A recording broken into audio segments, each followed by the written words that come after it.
గిరిజన సంఘాల ఐక్యవేదిక తరపున ఈరోజు నెల్లూరు జిల్లా కలెక్టరేట్ ఎదుట గత కొంతకాలంగా కోట మండలం కుక్కేపాడు పంచాయతీ పలుగూడి నరసింహారెడ్డి గిరిజన కాలనీలో అంగన్వాడీ ఆయా పోస్ట్ గిరిజనులకు కేటాయించాల్సి ఉంటే అలా చేయక ఐసిడిఎస్ అధికారులు చట్టానికి విరుద్ధంగా ఇతరులకు కేటాయించడంపై గత 4 నెలల నుండి ఎంతమంది అధికారులకు విన్నవించినా ఫలితం లేనందున దానికి నిరసనగా ఈరోజు పోట్లూరు సుభాషినికి అండగా గిరిజన సంఘాలు నిలబడి రీలే దీక్షలు ప్రారంభించాయి.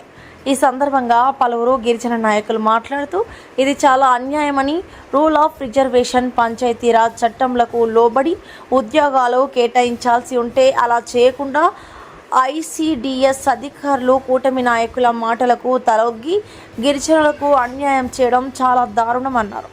ఈ కార్యక్రమంలో గిరిజన సంఘాల ఐక్యవేదిక నాయకులు బిఎల్ శేఖర్, పొట్లూరు జయవర్ధన్, ఇండ్ల రవి, మహేంద్ర, హైమావతి, సుభాషిని, బి సురేష్, పోలమ్మ మరికొంతమంది గిరిజన నాయకులు పాల్గొన్నారు.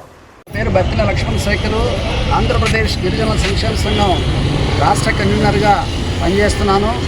ఏదైతే కోట మండలం కుక్కేపాడు పంచాయతీ పలుగోటి నరసింహారెడ్డి కాలనీలో జరిగినటువంటి దాష్టికం దాదాపు 6 నెలల నుంచి ఆ బిడ్డ పాపం సుభాష్ని, పొట్లూరు సుభాష్ని తిరగని అధికారులు లేరు, కలవని అధికారులు లేరు. మా దృష్టికి వచ్చిన తర్వాత మేము కూడా 1 నెల కష్టపడ్డాం. గౌరవ జిల్లా కలెక్టర్ గారు ఐసిడిఎస్ పీడీ గారికి ఉత్తర్వులు జారీ చేశారు.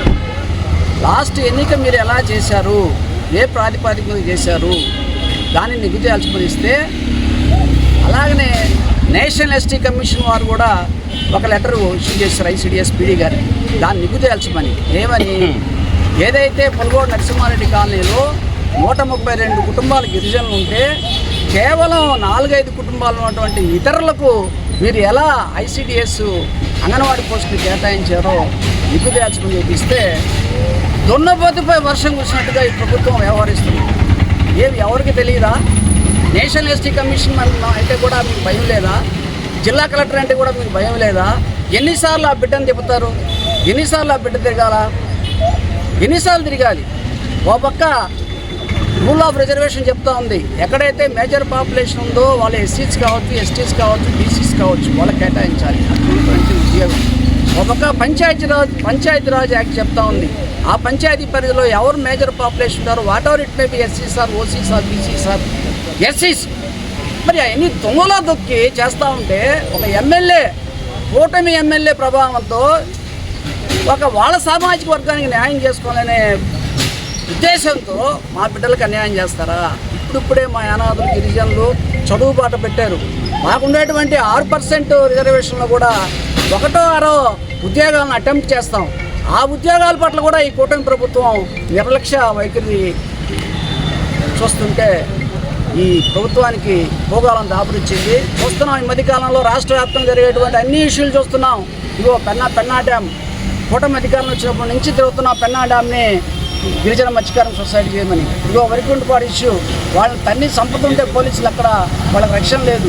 1 కాదు 2 కాదు, దాదాపు నాకు తెలిసి నా సంబంధించి 16-17 కేసులు ఉన్నాయి. మరి ఈ ప్రభుత్వానికి తెక్కబట్టిందా లేకపోతే చంద్రబాబుకి తెక్కబట్టిందా నాకైతే అర్థం కావటం లే. ఎందుకు ఇలా చేస్తున్నారో అర్థం కావటం లే. మరి మా ఇంటి మీదకి వచ్చి మమ్మల్ని కొట్టబోతే మాత్రం కేసు ఎఫ్ఐఆర్ చేయడానికి కూడా దిక్కులేదు. వీడియోస్ పెట్టాము, క్లిప్పింగ్లు పెట్టాము, అన్నీ పెట్టాము. ఎఫ్ఐఆర్ చేయడానికి దిక్కులేదు ఈ పోలీసులకి. మరి అమ్మాయిల పట్ల ఎందుకు ఇలా వ్యవహరిస్తున్నారో అర్థం కావట్లా. ఇకనైనా ఈ ప్రభుత్వం స్పందించి ఆ బిడ్డకు న్యాయం చేయాలి. మేమేం అడుగుతున్నాం, మాకున్న చట్టాలు హక్కులు మాకు ఇవ్వమంటున్నాం. కొత్తగా మేము ఇవ్వమంటే చెప్పట్లే.